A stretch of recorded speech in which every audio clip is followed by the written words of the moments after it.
Imagine standing at the edge of a forest as the sky splits open, and cold rain begins to fall, not a gentle mist, but sharp drops that feel like needles driving through your clothing. The wind picks up, pushing water through every seam, every fold, and within minutes your cloth is soaked through to your skin. That wet fabric, which felt like protection moments ago, is now stealing heat from your body faster than air ever could. And you realize, with a creeping dread, that this isn't just discomfort, it's the beginning of something dangerous. We take modern waterproof jackets for granted, sealed with polymers and laminated membranes. But how did people solve this problem for the thousands of years before rubber and synthetics existed? The answer isn't luck, and it certainly wasn't primitive guessing. It was material science, developed over generations, built from oils, waxes, tannins, smoke, and construction techniques so clever that many are still studied by textile researchers today. But here's what makes this story fascinating. There was never one universal solution, because waterproofing meant different things to different people, depending on whether they needed to repel a gentle rain, survive wind-driven spray at sea, or simply delay saturation long enough to reach shelter. The methods varied wildly by climate, available materials, and what kind of wet they were fighting, and understanding that context changes everything about how we appreciate this forgotten craft. To understand why waterproofing was so difficult, you first need to understand why most textiles fail so spectacularly when exposed to water. The fibers that make up cloth, whether plant-based like linen, cotton, or hemp, or animal-based like wool, are naturally porous and often hydrophilic, meaning they attract and absorb water rather than repelling it. When water enters a fabric, it doesn't just sit there. It fills the tiny spaces between fibers, adds substantial weight, and most critically, it becomes a conductor of heat. A dry garment traps still air, which insulates your body remarkably well, but a wet garment conducts heat away from your skin dramatically faster. Some estimates suggest the difference can be enormous, enough to turn a survivable temperature into a lethal one. This is why people could die from exposure even in conditions well above freezing if they were wet, a phenomenon that seasoned travelers and outdoor workers understood intimately, even if they couldn't articulate it in scientific terms. Picture a messenger riding through freezing rain, a hunter crawling through wetlands, or a sailor battling salt spray for hours. Each of them knew that wetness was not merely uncomfortable, but potentially lethal. And as if the fabric itself weren't problem enough, there were seams, openings, and weak points where water found its way in no matter how good the material seemed. Early waterproofers had to think about clothing as a system. The fiber choice, the weave, the construction, the treatment, and the ongoing maintenance. Miss any one of these elements, and you were back to being soaked through and losing heat with every passing minute. The first line of defense was choosing the right material and constructing it in a way that resisted water from the start, before any treatment was applied. Wool stands out as perhaps the most important fiber in this history, not because it's truly waterproof, it isn't, but because it has unique properties that made it invaluable in wet conditions. Wool fibers have a natural outer layer of lanolin, a waxy substance produced by sheep, which causes water to bead up and roll off, rather than immediately soaking in. Even when wool does get wet, it retains much of its insulating ability because of its crimped structure, which traps air pockets even in damp conditions. This is why shepherds, sailors, and travelers across Europe, the British Isles, and Scandinavia relied on wool for centuries, often wearing tightly woven or felted wool garments that could resist a surprising amount of rain before saturation set in. But here's the catch. Not all wool is created equal for this purpose, and the preparation made an enormous difference. The weave density mattered tremendously.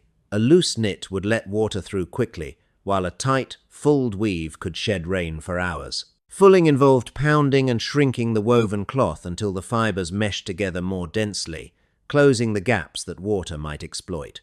Felting, the process of matting wool fibers together through heat, moisture, and agitation, created an even denser barrier, and heavily felted wool cloaks became a common sight in regions where rain was a constant companion. The lanolin could be stripped out through washing, however, which meant that maintaining wool garments often required avoiding excessive cleaning or periodically restoring those natural oils through deliberate greasing. When the natural properties of fiber and weave weren't enough, people turned to surface treatments that changed how fabric interacted with water, and this is where the ingenuity becomes truly impressive. Animal fats, particularly tallow rendered from sheep or cattle, were among the most common treatments applied to both cloth and leather across many cultures. The fat was worked into the material, filling the spaces between fibers and creating a hydrophobic barrier that caused water to bead and run off rather than soak through. Beeswax served a related function and was often mixed with oils to create spreadable pastes that could be rubbed into fabric and renewed as needed throughout the garment's life. Some maritime communities used fish oil, which had the advantage of remaining pliable in cold conditions, but came with the obvious drawback of a persistent smell that never quite washed out no matter how long you aired the garment. In certain coastal regions, mixtures of pine pitch or tree resin were applied to canvas and heavy cloth, creating what might be called an early predecessor to the oilskin coats that would become famous among fishermen in later centuries. These treatments worked, but they came with compromises. They added weight, they changed the texture of the fabric, they required periodic reapplication as the oils wore away, and they could make garments stiff or prone to cracking in extreme cold. What fascinates historians is that different cultures discovered remarkably similar solutions independently, suggesting that the logic of combining fat with fiber was almost inevitable once people started experimenting systematically with waterproofing their garments. Leather represents an entirely separate tradition of waterproofing, one with its own advantages and limitations that made it essential for certain applications while impractical for others. Properly prepared leather is naturally water-resistant because the tanning process changes the structure of animal hide in ways that reduce its ability to absorb water quickly. But the type of tanning made a significant difference in the final product's performance against moisture. Oil tanning or brain tanning, methods used across many indigenous traditions worldwide, produced leather that remained supple and resistant to water even after repeated exposure, while vegetable-tanned leather was more prone to stiffening and damage when wet. Smoke exposure was another technique that improved leather's water resistance. The aldehydes and other compounds in wood smoke bonded with the collagen in the hide, adding a layer of protection against moisture penetration that also helped preserve the material over time. Regular greasing with animal fats or specialized preparations was essential maintenance, and experienced leather workers knew that neglected leather would eventually absorb water, grow stiff, and fail catastrophically when it mattered most. The weight of leather was always a factor. A fully waterproof leather coat or cape could be heavy enough to exhaust the wearer over long distances, which is why leather was often reserved for outer layers, boots, or specialized items like water carriers rather than full-body coverage. In Arctic and subarctic regions, sea mammal skins like seal or walrus hide offered exceptional water resistance and were crafted into garments using stitching techniques specifically designed to prevent water from entering through the seams, a critical detail that brings us to perhaps the most overlooked aspect of historical waterproofing. No discussion of historical waterproofing is complete without acknowledging that seams were almost always the weakest point, and the cleverest fabric treatment meant nothing if water poured in through the stitching. Every time a needle passes through cloth or leather, it creates a tiny hole, and those holes are connected by thread that can act like a wick, drawing moisture straight into the garment's interior. Traditional craftspeople understood this intimately, and their solutions reveal a level of engineering sophistication that modern observers often underestimate. Overlapping seams were standard practice, arranged so that the outer layer covered the inner one like shingles on a roof, channeling water down and away from the junction rather than into it. Flat-felled seams, where the raw edges were folded over and stitched flat against the fabric, reduced bulk while minimizing exposed stitch holes that might admit moisture. In some traditions, seams were deliberately positioned on the back or sides of garments where they were less likely to face driving rain head-on, a simple but effective orientation strategy. The thread itself was often treated. Waxed threads were common, as the wax filled the stitch holes and reduced wicking, and some cultures used sinew that swelled when wet to create a tighter seal. In the Arctic, certain indigenous groups developed stitching techniques so refined that their skin garments could keep paddlers dry even when capsized in frigid waters. Ethnographic studies have documented these methods, which involved tucking and folding seams in ways that prevented any direct path for water to travel. The lesson from all of this is striking. The seam was often more important than the fabric itself, and a garment with mediocre water resistance but excellent seam construction could outperform one made from superior material that was poorly sewn together.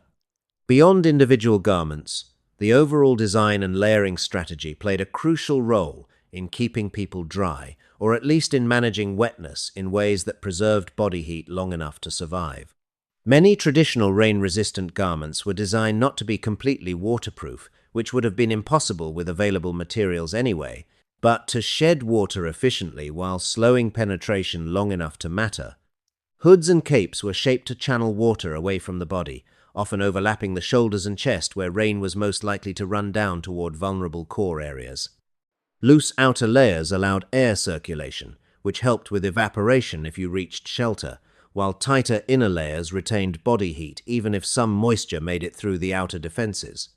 In some cultures, the approach was explicitly one of layered redundancy, a wool underlayer that insulated even when damp, a middle layer for additional warmth, and an outer layer treated with oil or wax that bore the brunt of the rain.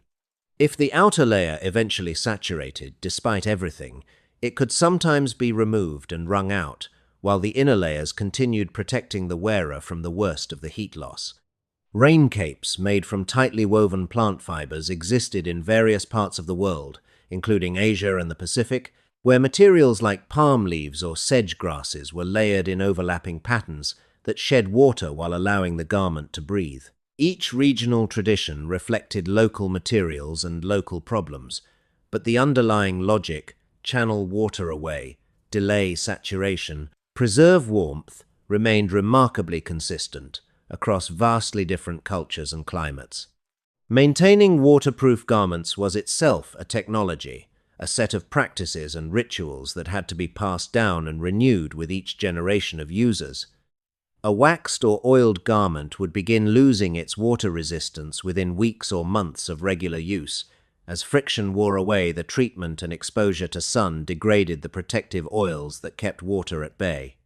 This meant that waterproofing was never a one-time act, but an ongoing commitment requiring time, materials, and specialized knowledge that couldn't be neglected.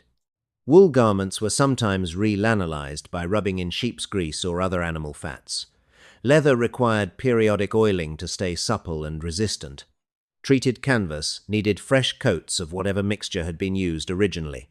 Drying protocols mattered as well. Leather left to dry too quickly near a fire could crack and lose its protective qualities permanently, while wool dried improperly might felt unevenly or develop weak spots where water would later penetrate with ease. Archaeological finds of ancient garments sometimes show evidence of repeated repairs and retreatments, suggesting that a single well-made coat might be maintained for decades through careful stewardship and regular renewal. Written descriptions from medieval Europe and accounts from early ethnographers document the routines of fishermen, herders, and travelers who set aside time regularly to care for their rain gear, treating it with the kind of attention modern users might reserve for expensive equipment. This ongoing labor is easy to overlook when we imagine the past, but it was absolutely essential. Without maintenance, even the best-designed waterproof garment would degrade into ordinary wet cloth within a season or two of hard use in the field. What emerges from all of this is a picture of waterproofing not as a single invention, but as a distributed technology, shaped by constraints, refined through trial and error, and sustained by continuous effort across generations. The materials varied: wool in temperate Europe, skin garments in the Arctic, oiled cloth along maritime coasts, treated leather for riders and hunters, but the principles overlapped in ways that suggest a shared human understanding of the underlying problem. Water steals heat, seams invite failure. Treatments require renewal. The body needs protection that moves with it, breathes with it, and sheds water long enough to matter when survival hangs in the balance. Our evidence for these practices comes from many sources: surviving garments preserved in bogs, ice, or desert conditions, artwork depicting rain capes and hoods worn by workers and travelers, written accounts from chroniclers who documented daily life, ethnographic observations of traditional communities maintaining older practices, and experimental reconstructions where modern researchers attempt to replicate historical methods to understand how they actually performed. None of these sources gives us a complete picture, and the further back in time we look, the more we must infer from fragments and educated interpretation. But the fragments are consistent enough to suggest that waterproofing was taken seriously, studied carefully, and solved ingeniously by cultures across the world, each adapting the core principles to their local materials and climate. When you understand this history, the modern synthetic jacket hanging in your closet starts to look less like an invention from nowhere and more like the latest chapter in a very old story, a story about survival, about craft, and about the human refusal to accept that rain should ever be allowed to kill us.